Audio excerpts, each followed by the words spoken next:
할렐루야, 할렐루야. 오늘 또 예배하는 저와 여러분의 마음이 평안했으면 좋겠습니다.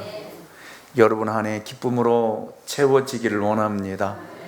그래서 하나님을 예배할 때 우리 마음이 성령으로 충만해져서 여러분 주님의 그 은혜로 말미암아 여러분의 삶이 행복해지시기를 예수 그리스도 이름으로 축복합니다.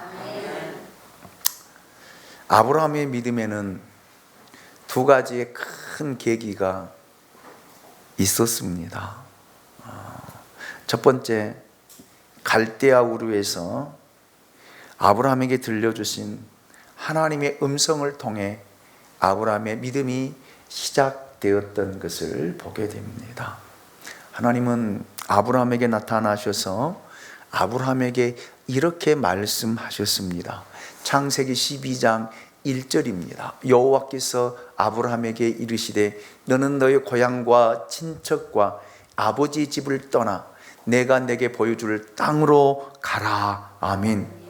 아멘. 이거 믿음의 시작이에요. 그 믿음의 시작입니다. 이 사건은 아브라함의 인생에 있어서 새로운 분기점이 되었던 것을 보게 됩니다. 여러분, 아브라함은 가족들과 함께 갈대아 우르를 떠나게 되었죠. 여러분, 떠나는 것이 믿음의 시작이거든요. 그래서 여러분들도 이렇게 믿음의 시작이 되었습니다. 하나님의 말씀을 따라서 이렇게 믿음이 시작되어졌다라는 말입니다. 여러분, 떠나지 않으면 믿음은 시작되지 않아요. 시작되지 않습니다. 여러분, 믿음은 자기가 살고 있던 고향과 친척을 떠나는 것입니다. 자기의 생각과 사고에서 떠나는 것입니다. 옛사람을 벗어버리고 새사람을 입는 것입니다. 여러분, 왜요? 여러분, 우리는 가장 익숙한 것, 가족이나 친척, 고향을 너무나 의지하는 그런 경향들이 우리 안에는 있어요. 여러분, 그래서 하나님보다도 여러분 환경을 더 의지하고 가족을 더 의지하고 친척을 더 의지하는 성향들이 우리 안에는 있다라는 말입니다. 이것을 떠나야 여러분 하나님을 의지하게 되어져요. 하나님을. 여러분, 우리는 하나님을 의지하고 의존하기 위해서 여러분 우리가 구원받았고 믿음의 길을 여러분 걸어가고 있지 않습니까? 그런데 우리는 하나님을 의지하기보다는 세상적인 것들에 더 의지하고 여러분 가정과 가족과 자녀들을 더 의지하며 살아가는 경향들이 많이 있습니다. 그래서 믿음의 시작을 하지 못하고 머뭇거릴 때가 참 많이 있습니다. 여러분, 여기서 떠나서 하나님을 의지하고 의존하는 저와 여러분이 될 수 있기 원합니다. 여러분, 이것이 아브라함의 인생의 전부는 아닙니다. 여러분, 오랜 시간 동안 아브라함은 여러분 실수와 갈등을 겪으면서 믿음이 조금씩 성장해 가는 모습을 우리가 지금까지 보아왔습니다. 여러분, 두 번째 계기가 있는데요. 두 번째 계기는 여러분 100세에 얻은 아들 이삭을 번제로 드리라는 하나님의 음성이었습니다. 여러분, 믿음은 시작할 수 있습니다. 믿음은 여러분 우리가 고향과 친척과 아비의 집을 떠날 수 있습니다. 그런데 여러분, 우리가 여기까지 가야 우리의 믿음이 성장하고 성숙되어지고 완성되어지는 것입니다. 믿음이 여러분 완성될 무렵 하나님은 아브라함에게 100세에 낳은 아들 이삭을 달라고 요구하십니다. 창세기 22장 2절 말씀을 같이 한번 읽어보겠습니다. 같이 읽습니다. 시작. 여호와께서 이르시되 내 아들 내 사랑하는 독자 이삭을 데리고 모리아 땅으로 가서 내가 내게 일러준 한 산 거기서 그를 번제로 드리라. 아멘. 아멘. 우리는 성경을 읽을 때마다 이 부분을 읽을 때마다 여러분들은 어떤 마음이 드는지요? 어떤 생각이 드는지요? 여러분 정말 하나님께서 내게 내 사랑하는 아들을 달라라고 한다라면 여러분은 어떻게 하겠어요? 결코 쉬운 일이 아닙니다. 어려운 일입니다. 그래서 믿음의 완성이라고 하는 것은 결코 여러분 쉬운 길이 아니에요.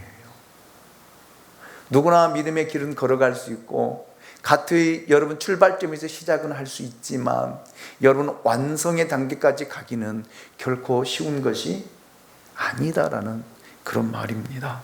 내가 가장 좋아하고 사랑하는 것을 포기하는 것, 내려놓는 것, 이것이 믿음이라고 하는 것을 오늘 하나님은 우리에게 말씀을 통해서 가르쳐 주고 있습니다. 여러분, 왜 우리의 믿음이 성장하지 않을까요?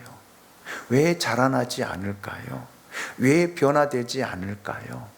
여러분, 믿음은 시작되었지만 하나님의 말씀을 따라 여러분 우리가 떠났지만 믿음의 여행을 떠났지만 여러분 내 자신을 버리고 포기하는 것은 하지를 못하기 때문에 여러분 우리는 믿음이 성장하지 못하고 성숙하지 못하고 그 자리에 항상 머물러 있어요.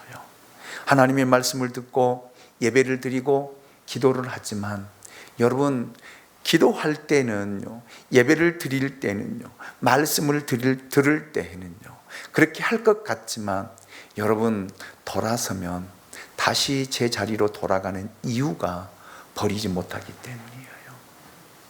내려놓지 못하기 때문입니다. 여러분 아들을 번제로 드릴 수 있는 믿음이라면 뭘 못하겠어요? 뭘 못하겠습니까? 그렇잖아요. 여러분 하나님께서 우리에게 이런 믿음의 요구를 하셔서 우리가 내 아들을 여러분 번제로 드릴 수 있는 믿음에까지 자라간다라면 뭘 못하겠냐고, 뭘 할 수 없겠어요? 그렇잖아요. 그런데 우리는 못하거든요. 이것만큼은 안 되거든요. 내 자존심만큼은 안 되거든요. 그래서 변화가 안 됩니다. 저도 마찬가지입니다. 저라고 뭐 별다를 거 있겠습니까? 그래서 여러분 우리는 달라지지가 않아요. 그래서 제가 늘 이야기하잖아요. 예수 믿는 사람들은요 선하게 변화되어져야 돼요. 달라져야 된다라는 말입니다. 시간이 가면 갈수록 여러분의 얼굴에서 여러분 정말로 그리스도가 드러나야 돼요. 악해지면 안 돼요. 포악해지면 안 돼요. 싸나워지면 안 된다라는 말이에요. 그런데 우리는요 시간이 가면 갈수록 이제 교회도 편하거든요. 모든 사람들도 오래 교제하다 보니까 다 편하거든요. 그러니까 우리의 성격, 성질 다 드러나잖아요. 편하니까 그래요. 편하니까. 처음에는 어려울 때는요 사람들이 사람과 관계성 속에서도요 서로 어려워할 때는요 자기가 참고 드러내지 않고 여러분 그러는데 가까우면 어때요? 다 드러나거든요. 있는 성질 없는 성질 다 부리거든요. 자기 감정 표현을 다 한다라는 말입니다. 교회는 그런 것이 아니다라는 말이에요. 예수 믿는 사람들은요 뭔가가 좀 달라야 되지 않을까요? 여러분 얼굴을 볼 때 선함이 드러나야 돼요. 참 저 사람의 얼굴을 보면 참 선하다. 어느 분과 상담하는데 그분이 그런 이야기 하더라고요. 참 우리 교회 누구를 보면 참 편안하고 참 성격이 참 좋고 온유하다. 그 이야기를 하시더라고요. 그런데 어떤 분은요 참 그 사람 얼굴 보면 다가가기 힘들다.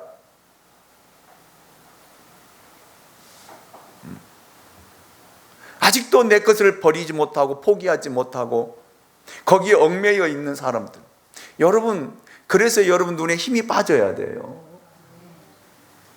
눈 부릅 좀 뜨지 말고요.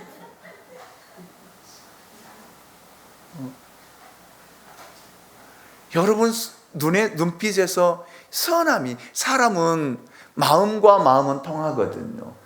사람은 눈빛을 보면 알거든요. 그래서 좀 여러분 얼굴에서 화장했다고 해서 여러분 얼굴이 가려진 거 아니거든요. 화장했다고 해서 여러분 얼굴이 선한 얼굴로 바뀌는 거 아니거든요. 입술에 루즈를 발랐다고 해서 여러분의 얼굴이 아름다워지는 것이 아니에요. 예수 믿는 사람들은 그 자체에서 선함이 나와야 돼요. 아멘입니까? 보면은 편안함이 있어야 되고요, 선함이 나와야 되고, 눈빛에서 사랑이 툭툭툭툭 떨어지는 그런 사람으로 변화되어져 가야 돼. 그러기 위해서는 여러분 버려야 된다라는 말입니다. 포기해야 된다라는 말입니다. 아멘입니까? 하나님은 여기까지 우리를 이끌어가기를 원하십니다. 그래서 아들을 내놓으라는 거예요. 아들을 번제로 드리라는 것입니다.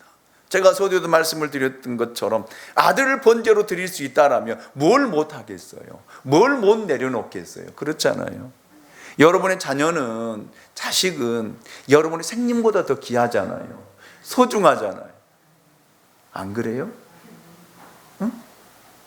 소중한 존재잖아요. 그 자식을 내려놓을 수 있는데 뭘 못하겠냐고요. 여러분, 자, 오늘 창세기 22장 1절 말씀을 다시 한번 읽어보도록 하겠습니다. 22장 1절입니다. 시작. 그 일 후에 하나님이 아브라함을 시험하시려고 그를 부르시되 아브라함아 하시니 그가 이르되 내가 여기 있나이다. 아멘. 하나님께서는 아브라함을 믿음의 조상으로 만드시기에 정말 25년이라는 시간을 훈련을 시켰습니다. 또 25년뿐만 아니에요. 지금 이삭이 17에서 18 나이라고 이야기를 하고, 또 학자들은 30세라고도 이야기합니다. 그러면 도대체 몇 살이에요? 몇 년입니까? 25년에다가 18년만 더해도 몇 살이? 33년입니다. 30년을 더하면 55년이에요. 이 기간 동안에 하나님께서 아브라함을 훈련을 시켰습니다. 본래 아브라함도 여러분 믿음의 사람이 아니었습니다. 그가 믿음이 있어서 하나님이 아브라함을 선택하고 부르신 것이 아닙니다.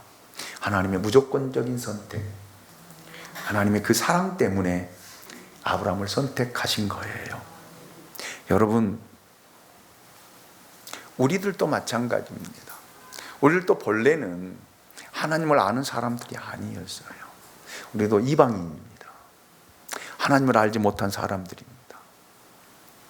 그런데 하나님이 여러분 우리를 사랑하사, 아멘, 우리를 선택하시고 우리를 하나님의 시간에 때에 우리를 부르셨습니다. 부르신 이유가 뭐겠어요? 그냥 예수 믿고 구원받아 천국 가라고 우리를 부르셨겠습니까? 그렇게 부르시려면 여러분 그냥 임종 때 부르면 되잖아요. 그런데 왜 하나님께서 저와 여러분을 일찍 하나님께서 우리를 부르셨겠습니까? 그리고 수많은 시간들을 보내면서 여기까지 오도록 하셨겠습니까? 어떤 사람은 5년, 10년, 15년, 20년, 30년, 40년, 50년 동안 여러분들이 걸어온 믿음의 길을 돌아보면서 여러분에게는 어떤 변화가 있었느냐라는 것이지요. 우리는 변화라고 이야기를 하면 외형적인 것만 생각을 합니다. 외형적인 것을 말하는 거 아니에요. 여러분, 성품의 변화를 이야기하는 거예요. 아멘입니까? 성품의 변화가 되지 아니하면 외형적인 것은 절대 바뀌지 않아요. 예.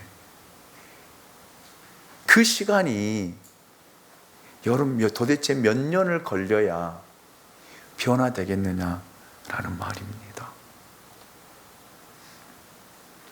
하나님께서는 아브라함을 이끌어 가시면서 조금씩 조금씩 성장시키며 성숙 단계로 이끌어 가시는 것을 보게 됩니다. 정말 많은 시간이 걸렸습니다. 하나님은 아브라함을 계속해서 연단시켰습니다. 그런데 아브라함은 실수도 하고요, 갈등도 하고요, 절망도 하고요, 좌절도 하면서 여러분 하나님의 말씀을 따라 조금씩 조금씩 따라가면서 여러분 믿음의 완성의 단계까지 이르게 되었던 것을 보게 됩니다. 여러분 성숙이란 어떤 일을 당해도 흔들리지 않는 그 믿음에 이르는 것을 성숙이다, 그렇게 이야기합니다. 풍족할 때만이 아니라 가난할 때도 흔들리지 않는, 건강할 때만이 아니라 병들었을 때도 여러분 흔들리지 않는, 살아 있을 때뿐만 아니라 여러분 죽어갈 때에도 여러분 우리의 마음이 예수로 편안하고요. 아멘. 조금도 믿음이 흔들리지 않고 주를 바라볼 수 있는 그 믿음에까지요, 하나님은 자라가기를 원한다라는 말입니다. 그러기 위해서 여러분 하나님은 아브라함을 시험하시기로 결정하신 것 같아요. 오늘 본문에 하나님이 아브라함을 시험하시려고 아브라함을 찾아오십니다. 테스트는 아주 중요합니다. 테스트를 해야만이 한 단계로 올라갈 수 있습니다.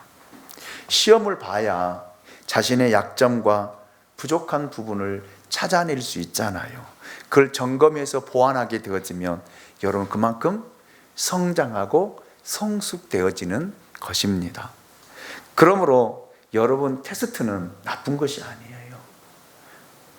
시험은 나쁜 것이 아닙니다. 시험이라는 단어는 세 가지 말로 여러분 정의할 수 있더라고요. 첫째, 한국말로는 시험이지만 영어로는 유혹이라고 부르는 시험이 있습니다. temptation. 이건 유혹입니다. 이것은 여러분 하나님이 주신 것이 아니에요. 사단이 우리를 유혹하는 거예요.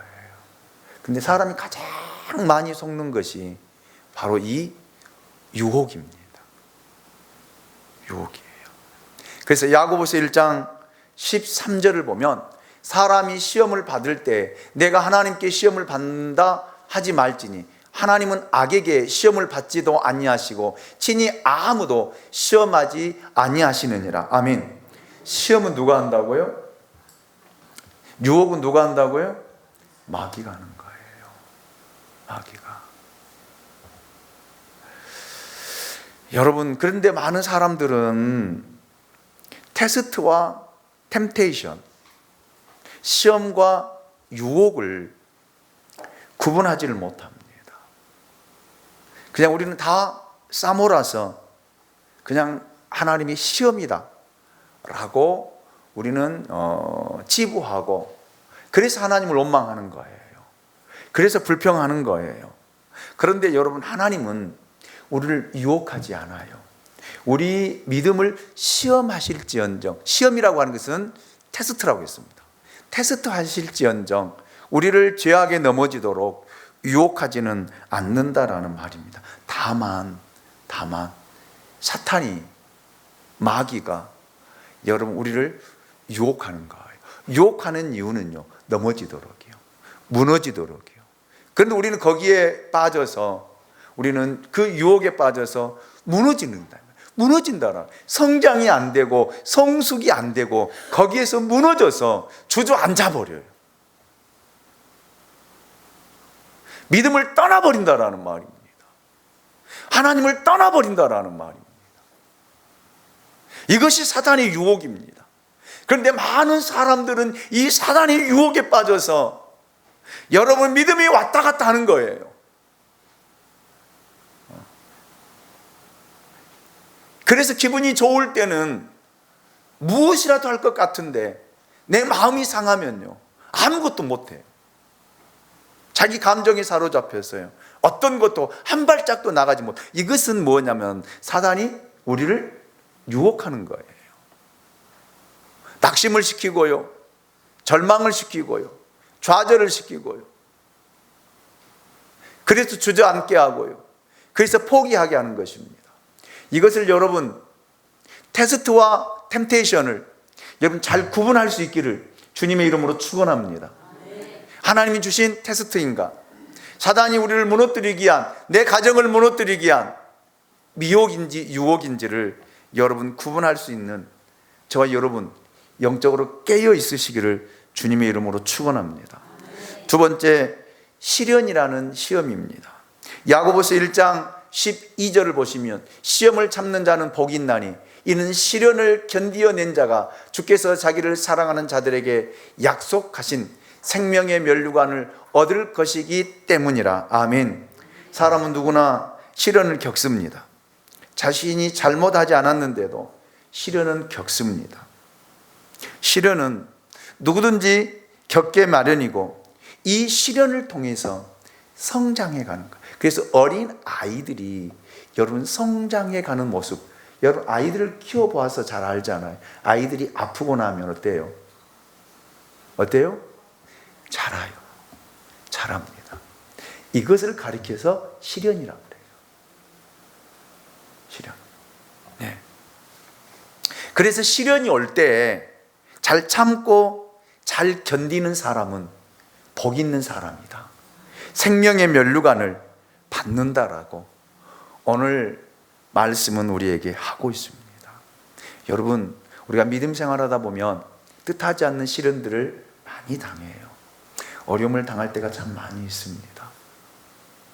이걸 견디고 나면요, 여러분이 장차 나타날 영광과 좋게 비교할 수 없는 하나님의 축복이 여러분 밀려오게 될 줄로 믿습니다. 세 번째, 마지막 세 번째로 오늘 창세기 22장에 나오는 시험, 점검하는 테스트입니다. 하나님이 친히 우리를 위하여 행하시는 일이라고 할 수 있습니다. 하나님이 아브라함을 테스트하기 위해 찾아오셨습니다. 그리고 아브라함을 부르고 계십니다. 아브라함아, 아브라함.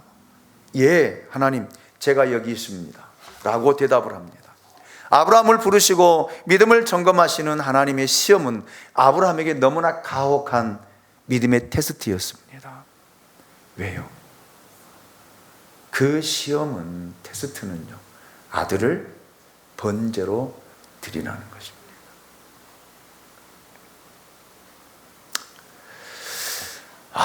참 가슴이 먹먹해집니다. 저는 이 말씀을 읽고 설교를 준비하면서 아브라함의 심정으로 돌아가서 말씀을 이렇게 묵상할 때 가슴이 먹먹해지더라고요. 100세 얻은 아들, 그 아들로 인해서 기쁨을 얻었고 그 아들 때문에 웃었던 그 아브라함이 하나님께서 어느 날 찾아오셔서 그 아들을 번제로 드리라니요.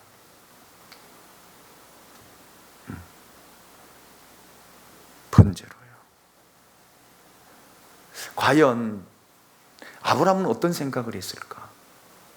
어떤 마음이었을까? 여러분에게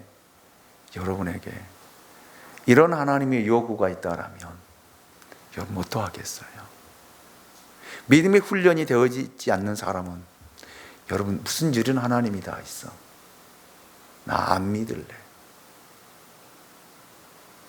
그러지 않겠어요?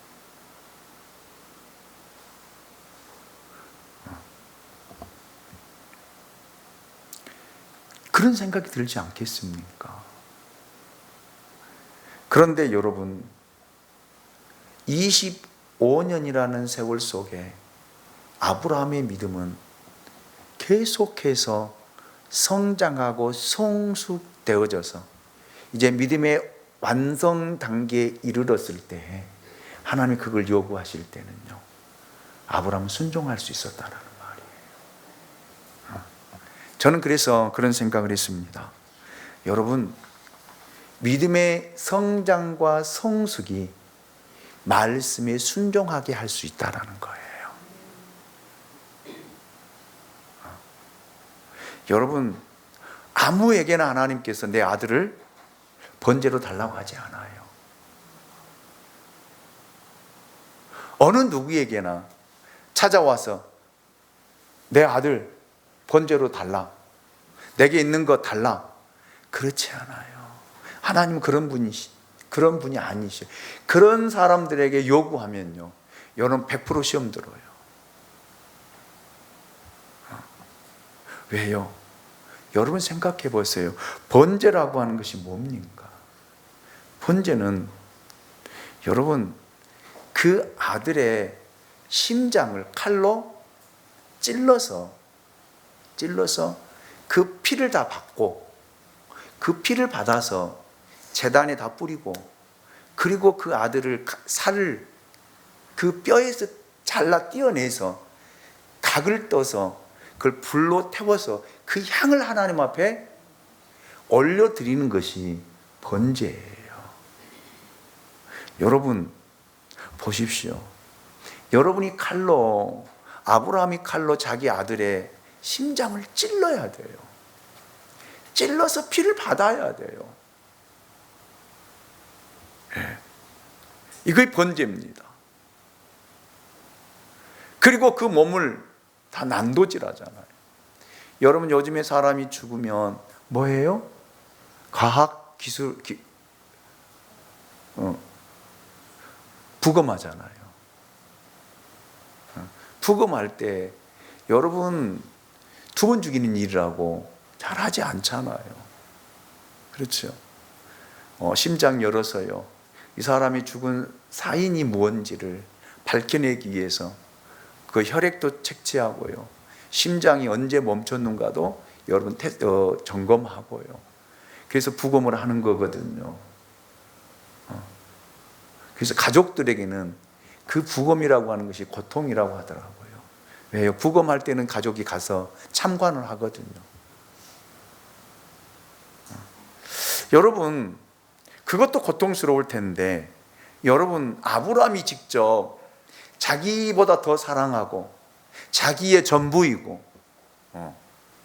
자기에게 하나밖에 없는 이 아들을 여러분 묶어서 제단 위에 올려놓고 여러분 칼로 심장을 찔러서 그 피가 다 쏟아질 때까지 통에다가 피를 받고요, 그리고 그 아들 다 잘라야 돼요. 그리고 그걸 뼈에서 다 잘 떼어내서 여러분 내장은 불로 태워야 되고요, 그리고 그 살들은 태워서 그 타는 냄새를 하나님 앞에 올려드리는 것이 번제입니다. 구약의 제사제도가 그랬어요. 이렇게 하나님께서 아브라함에게 번제로 드리라 라고 하나님이 요구하셨던 것입니다. 여러분 예수님도 이 땅에 오셔서 우리를 위해 속죄 제물이 되셨습니다. 아멘이죠. 자, 빌립보서 2장 6절로 8절 말씀을 우리 같이 한번 읽어보도록 하겠습니다. 같이 읽습니다. 시작. 그는 근본 하나님의 본체시나 하나님과 동등됨을 취할 것으로 여기지 아니하시고 오히려 자기를 비워 종의 형체를 가지사 사람들과 같이 되셨고 사람의 모양으로 나타나사 자기를 낮추시고 죽기까지 복종하셨으니 곧 십자가에 죽으심이라. 아멘. 아멘. 예수님은 우리를 대신하여 제물이 되셨습니다. 우리를 위해서 십자가를 짊어지시고 십자가 위에서 그 많은 피를 쏟으신 거예요. 그래서 옆구리에서 여러분 그 물과 피를 다 쏟으시고 죽으신 거예요. 아멘입니까? 그래서 요한일서 4장 10절은 이렇게 우리에게 기록을 하고 있습니다. 같이 한번 읽어볼까요? 시작. 사랑은 여기 있으니 우리가 하나님을 사랑하는 것이 아니요 하나님 우리를 사랑하사 우리 죄를 속하기 위하여 화목제물로 그 아들을 보내셨습니다. 아멘.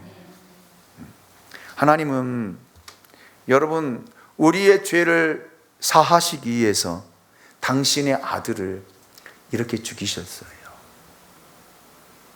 이렇게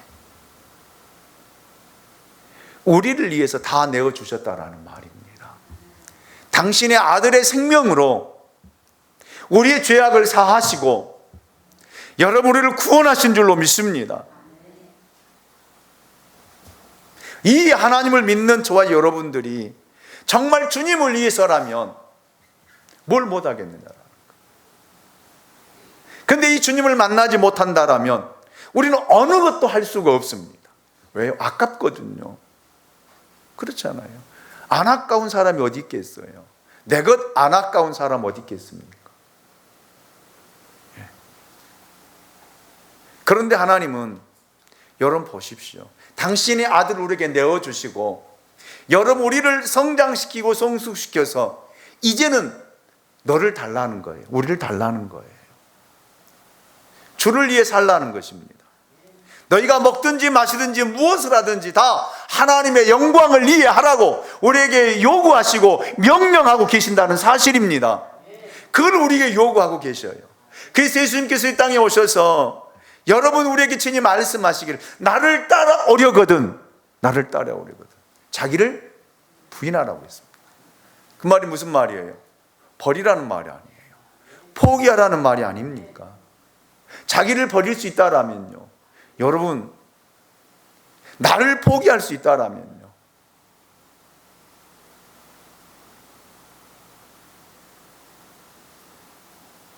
우리에게 주어진 십자가 짊어지고 주를 따르지 않겠습니까? 무엇이 부끄럽겠어요? 내가 없는데요. 그런데 우리는 참 부끄러움을 많이 타잖아요. 복음을 전하는 거 부끄러워서 못하는 거예요. 왜 여러분 남편에게, 여러분 아내에게, 왜 자녀들에게 예수 믿으라는 말을 못합니까? 무엇 때문이에요? 왜 교회 가자고 라고 하는 말을 못하십니까?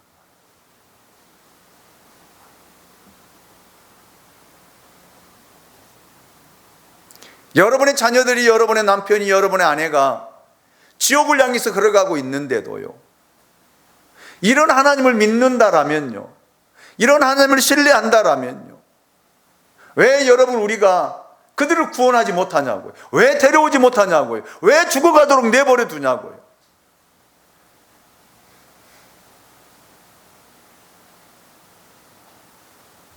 예수를 믿는 것, 여러분 종교생활 하지 마십시오. 예수를 만나지 못한 사람들의 전형적인 모습을 따라가지 마십시오. 여러분의 가족이 예수를 믿지 않고 사망의 길로 걸어가고 있는데도 여러분 마음에 아무런 부담이 없다라면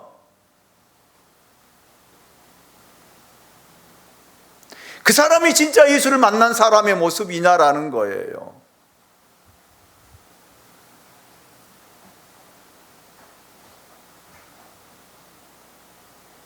여러분,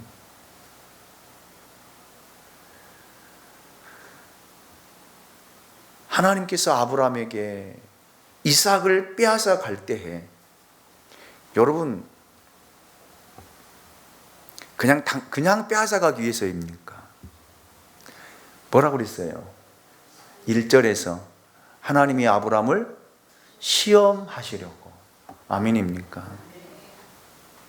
시험하시려고. 정말 하나님을 위해서 모든 것을 내어놓을 수 있는지, 하나님을 위해서 살 수 있는지. 하나님은 이미 여러분 사람이 타락한 이후에 그 아들을 우리에게 내어주기로 여러분 작정하시고 그리고 예표하시고 우리에게 보여주셨습니다. 그 십자가의 사건이잖아요. 그래서 여러분 하나님은 여러분 우리를 위해서 당신의 아들을 그 여러분 갈보리 산 위에서요 내어주시잖아요. 거기서 예수님이 외쳤던 말씀이, 여러분 절규했던 말씀이 기억나지 않습니까? 엘리 엘리 라마 사박다니, 나의 하나님, 나의 하나님, 어찌하여 나를 버리셨나이까?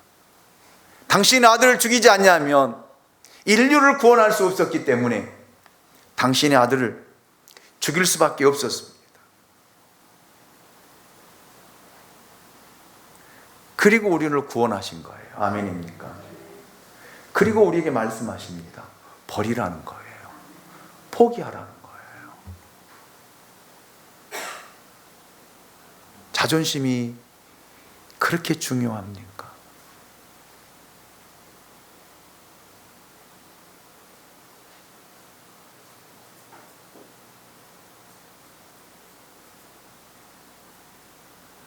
한 가지 하나 양보하지 못한 그 마음이, 그 심령 안에 예수가 있을까요?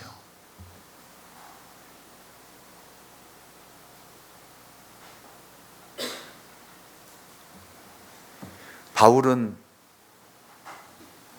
예수를 위해서 다 버렸습니다. 그가 가지고 있는 배움도, 그가 가지고 있는 지식도, 그가 가지고 있는 모든 스펙도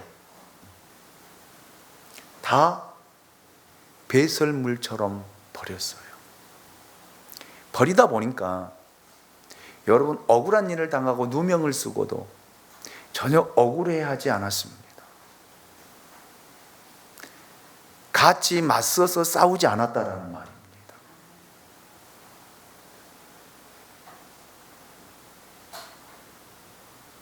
결국 여러분, 바울이 그렇게 해서 참수토에서 자기 목뱀을 당하고 죽은 것이 바울의 인생의 실패입니까?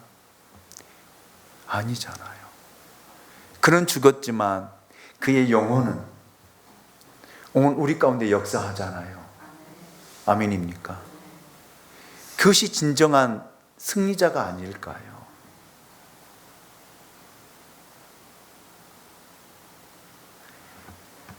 여러분, 부탁을 드립니다.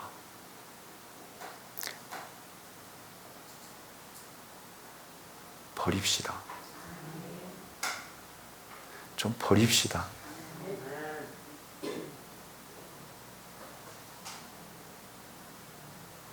내려놓읍시다. 아브라함이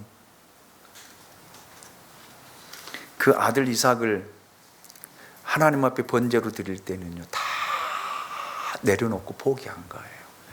그런데 그 마음 속에는요, 하나의 믿음이 일어났죠.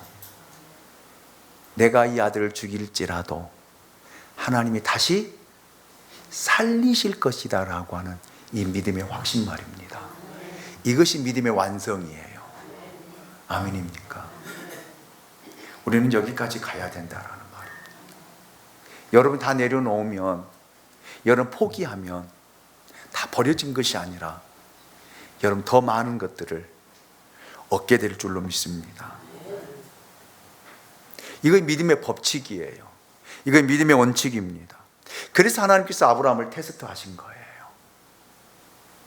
다 빼앗아가기 위해서가 아니라 아브라함을 믿음의 조상으로 세우기 위한 그 발판을 만드신 거거든요.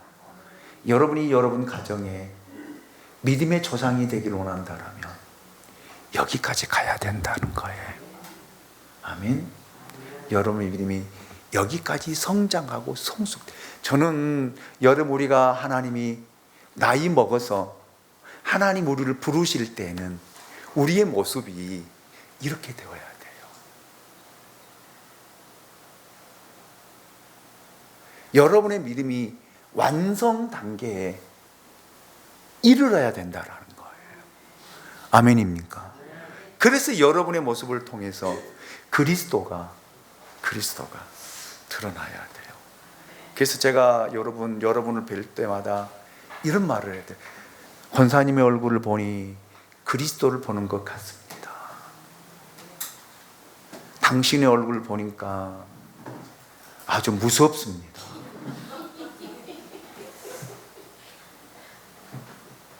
아니, 진짜 무섭더라고요. 여자들이 화나니까요. 여자들이 신경질 나니까요. 무서워 죽겠어요. 잡아먹을 것 같아요.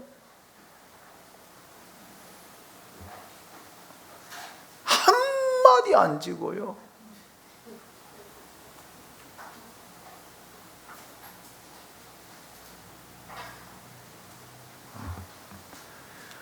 그래서 여러분이 임종을 맞이할 때는요, 여러분의 얼굴에서 예수가 나와야 되고 그 빛이 비추어져야 돼요. 아멘입니까? 이 믿음까지 성장하고 성숙되어져 가는, 아멘, 믿음의 사람들이 될 수 있기를 예수님의 이름으로 축복합니다. 축원합니다. 다 같이 일어나셔서 우리 찬양 드립시다.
아멘. 우리 두 손을 가슴에 모으고 한번 같이 하나님 앞에 기도